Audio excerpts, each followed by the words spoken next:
The people and the figures from many of the biblical stories are fascinating, but it can be really difficult to kind of research them and get what I would call facts or true history.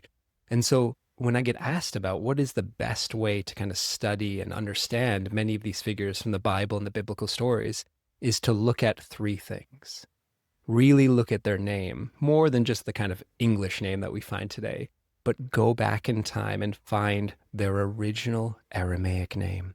Because what you find when you start exploring their names is they're not really names, they're more titles. And when you start to open up these titles, you get a wealth of knowledge about who they were, and most importantly, why they were worthy of bearing the title that they were given. The next area you can look at is the colors that they're wearing. So these different biblical figures, they're traditionally dressed in robes of certain colors. Have you ever wondered why? Why are these colors chosen from them? Why, when you go into churches and look at different stained glasses, you'll see certain colors for these figures?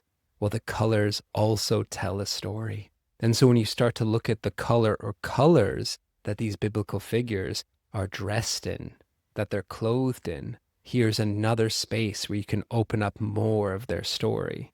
And then the third place I recommend people explore is the symbols, right? The objects, the things that they're oftentimes depicted either holding or nearby. So why are certain figures holding certain things, or why are certain objects always found near them? So when you can't really find a book, or if you go on Google or you're using ChatGPT, you might not find the answers that you're looking for, mainly because they're not academic answers. That's why when you start to open up their name, their colors, and their symbols, you can find much more directly who they were and what was their mission that they were here to do.